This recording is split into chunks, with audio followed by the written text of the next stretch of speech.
Hello everyone, welcome back to my fitness blog. I hope आप लोग सभी अच्छे हो गाइस। मैं बहुत अच्छी हूँ। स्वागत है आप लोग का एक और नए ब्लॉग में। तो आज का टॉपिक एससीएल से रिलेटेड है, तो फिर लेके आ गई हूँ मैं आप लोग के लिए छोटा सा इम्पोर्टेंट, बहुत ही इंपॉर्टेंट है, आप लोग को पता है।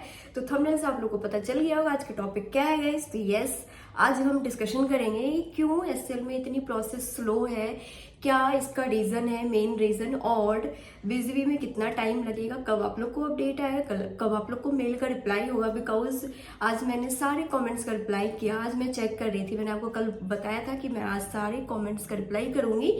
तो ऑफिस में मैंने बैठ के यही किया, आप लोग को सबको रिप्लाई भी कर दिया यूट्यूब पे। आई थिंक इंस्टाग्राम पे नहीं किया है, सिर्फ यूट्यूब और लिंक्डइन मैंने चेक किया आज। तो उस पर मैंने रिप्लाई दिया आप लोग को, और मैं इसमें से एक छोटा सा टॉपिक लेके आई, क्योंकि ये टॉपिक मैंने देखे बहुत सारे जो मेरे फैमिली हैं, जो मेरे सब्सक्राइबर हैं, सेम क्वेश्चन था सबका। तो मैं चलो इसी पर आज डिस्कशन करते हैं। वैसे मेरा टॉपिक कुछ और होने वाला था, बट यही। तो गाइज, जिन्होंने कल का ब्लॉग नहीं देखा है, मैटरनिटी लीव और एससीएल में लीव कल्चर क्या है, किस किस लोकेशन पे है, जाके चेक करना कल का ब्लॉग। तो आपको हर एक इम्पॉर्टेंट छोटी छोटी इन्फॉर्मेशन सिर्फ और सिर्फ माई फिटनेस प्रोवाइड करती है गाइज।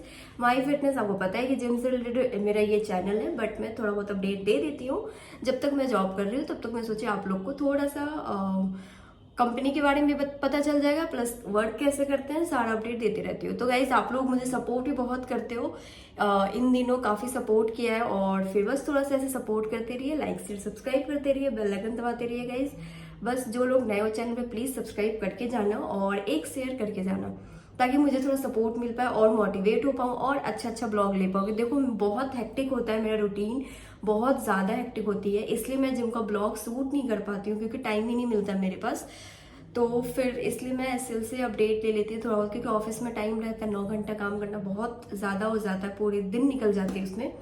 तो इसलिए मैं सिर्फ ऑफिस पे दे पाती हूँ। वैसे तो मेरा मन बहुत होता है कि मैं जिम से रिलेटेड अपडेट करूँ, जिम के बारे में डालूँ, बट हो ही नहीं पाता है गाइज।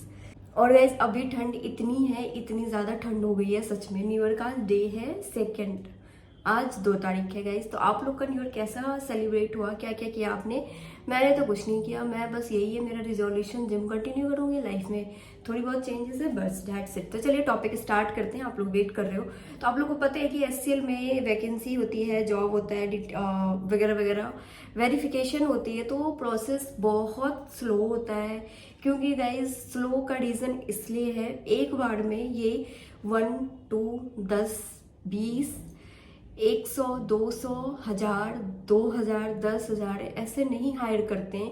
ये एक साथ पता नहीं लाखों में हायरिंग होती है, 50,000 में हायरिंग होती है।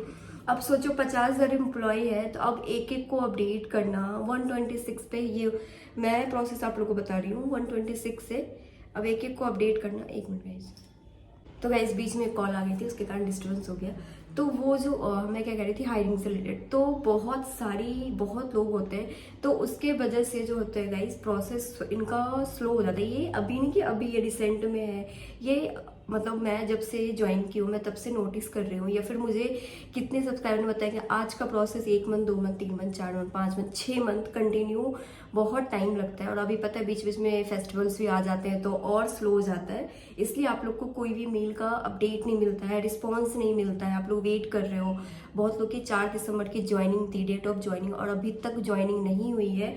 ऑलमोस्ट 1 मंथ होने वाला, आज 2 या 3, 4 हो जाएगा। तो सोचो उससे पहले भी पेंडिंग है। तो बीच में ये फेस्टिवल्स हो गए, बीच में प्लस प्रोजेक्ट पे डिपेंड करता है, क्योंकि एससी में जब प्रोजेक्ट होगी ये तभी डेट ऑफ ज्वाइनिंग देते हैं। बहुत केसेस में क्या होता है गाइस, ये हायरिंग कर लेते हैं, ऑनबोर्डिंग कर लेते हैं, डेट ऑफ ज्वाइनिंग दे देते हैं, आपकी सैलरी भी स्टार्ट हो जाती है उस दिन से, बट आपका कोई आरएम डिसाइड नहीं होता है, आपका कोई प्रोजेक्ट असाइन नहीं होता। जब तक आपका प्रोजेक्ट असाइन नहीं होगा तब तक आप बेंच पे ही कहलाओगे।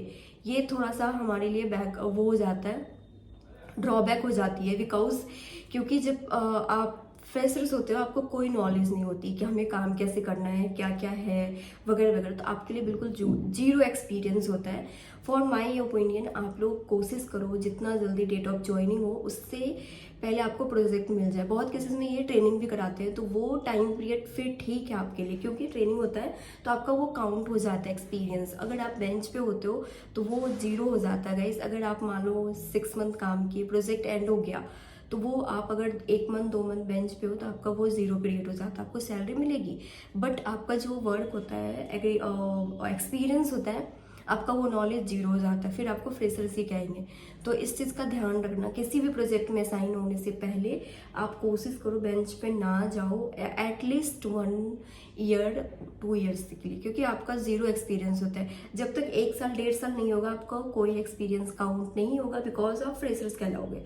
तो इसीलिए ये चीज़ मैं आप लोगों को बता रही हूँ, बहुत इंपॉर्टेंट है, कोई नहीं बताएगा इस।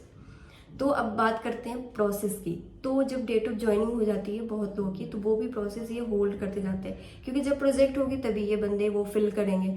तो उसी की वजह से हायरिंग बहुत हो जाती है, प्रोजेक्ट की कमी हो जाती है, इसलिए आप लोग को वेट करना पड़ता है, वो प्रोसेस स्लो हो जाता है गाइस। दैट्स इट, और कुछ नहीं है इसमें। तो मैं आप लोग को बता दूं, आप लोग के पास जो भी इंफॉर्मेशन होती है, किसी के थ्रू आता है, आपको मेल आता है, इवन आपको कॉल के थ्रू आती है, तो आप लोग प्लीज़ अपने एंड से एक्टिव रहो और हमेशा मेल करते रहो उनको, हमेशा टॉपअप डालते रहो, ताकि उनको रिस्पॉन्स जाए तो उनको लगे अच्छा ये बंदा है। क्योंकि क्या होता है ना, वो डेटा जब आती है तो ऑलमोस्ट आगे जाते हैं, तो उसमें थोड़ा वो डिले हो जाता है प्रोसेस। तो ये चीज़ अपने अकॉर्डिंग अपनी तरफ से कर सकते हो। अब क्वेश्चन आती है बीजीवी के, कि बीजीवी क्यों प्रोसेस डिले होता है और इतना टाइम क्यों लगता है वेरिफिकेशन में। तो गाइस बीजीबी मतलब होता है बैकग्राउंड वेरिफिकेशन, ठीक है। आपको ओवरऑल बैकग्राउंड वेरिफिकेशन होता है, इसमें एडेड होता है क्वालिफिकेशन, इसमें एडेड होती है आपकी जो भी घर जहाँ से बिलोंग करते हो पूरा वेरिफिकेशन। ये वेरिफिकेशन नहीं होगा तो आपको डेट ऑफ ज्वाइनिंग नहीं मिलेगी। अब बात आती है कि अगर वेरिफिकेशन होगा तो हमें कैसे पता चलेगा वेरिफिकेशन कैसे हो रहा है। जब आपकी हायरिंग कंप्लीट हो जाती है, 3-4 प्रोसेस हो जाते हैं, जब आप सेलेक्ट हो जाते हो कि हाँ आज से आपको जॉब मिल गई है, सिलेक्टेड हो, तो आपको उसके नेक्स्ट डे या फिर 2-3 दिन में ही आपको एक मेल रिसीव होता है। उस मेल में आपको एक लॉगिन आईडी और पासवर्ड दिया जाता है, जो आपको उसमें सारे डॉक्यूमेंट्स अपलोड करने होते हैं। ये सारे प्रोसेस मतलब सारे फील्ड के लिए, ऐसा नहीं कि फील्ड वाइज डिफरेंट है, सबके लिए सेम प्रोसेस है। वो जो लॉगिन आईडी और पासवर्ड होता है आपको उसी से लॉगिन करना होता है। एक लिंक होती है MySQL की, आप वहाँ से लॉगिन करोगे, वहाँ पे सारा डॉक्यूमेंट अपलोड करोगे, आपको स्टेप वाइज बताया जाता है, उसमें ही रहता है कैसे कैसे करना है। तो वो बहुत ज़रूरी है। अगर आपको ये नहीं आया है तो ये चीज़ पहले आपको आ जाएगी, इसमें टाइम नहीं लगता है, वो सेम डेज भी भेज देते हैं, नेक्स्ट डे भी भेजते हैं। तो ये ज़रूरी है। विदाउट बीजीवी आपका ऑनबोर्डिंग नहीं होगा, आपका डेट ऑफ ज्वाइनिंग नहीं आएगा। तो बीजीवी कंप्लीट होना बहुत ज़रूरी है गाइस, मस्ट है। तो आप लोग देखो, अब मेरे अकॉर्डिंग जैसा कि मुझे लग रहा है ऐसा, अब आप लोग को रिप्लाई भी बहुत जल्द आएगा, क्योंकि अब देखो कोई फेस्टिवल्स नहीं है अभी जैन में, और अब ये हायरिंग भी करेंगे और उसके बाद ऑनबोर्डिंग प्रोसेस भी होगा। तो गाइस आप लोग का वेट बहुत जल्द हो जाएगा खत्म, आप लोग को बहुत जल्द जॉब मिल जाएगी, और जॉब करके इंजॉय करो लाइफ, सीखो कुछ लर्निंग, वो बहुत इंपॉर्टेंट है आप लोग के लिए गाइस। क्योंकि अगर वो नहीं होगा ना, फिर मतलब लोग टाइम पास के लिए करते हैं, बट टाइम पास जरूरी नहीं। तो चलिए, आई होप आप लोग को ये पता चला। बाकी कोई भी अगर इन्फॉर्मेशन होता है तो मैं बताऊंगी, ब्लॉग में बने रहना। और आप लोग को कोई भी क्वेश्चंस हैं तो प्लीज़ मुझे टॉपअप कर दिया करो क्वेश्चंस, या फिर इसमें बता दिया करो, तो फिर मैं आप लोग को रिप्लाई कर दूंगी, और इवन उस पर ब्लॉग लेके आ जाती हूँ।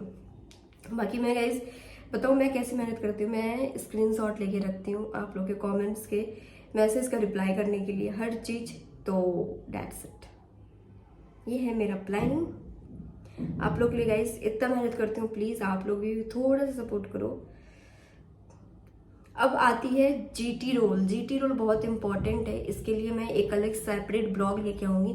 इसका भी डेट ऑफ ज्वाइनिंग वेट है, मतलब अभी तक किसी को नहीं मिला है इवन, तो इसका मैं आप लोग को बताऊँगी बहुत जल्द। बट आप लोग को अब मान लो अगर ऑनबोर्डिंग हो रही है नॉर्मल के लिए, तो सबके लिए होगा गाइस, सो डोंट वरी। तो ये था मेरा आज का ब्लॉग। आई होप आप लोग को अच्छा लगा, तो प्लीज़ लाइक शेयर सब्सक्राइब कर देना, बेल आइकन दबाना ताकि नोटिफिकेशन मिले। चलिए गाइस, एंड करते हैं, अब जाते हैं डिनर करने, फिर सोना है, कल फिर ऑफिस जाना, कल है फ्राइडे। तो bye guys, good night, take care, Jai Shri Ram.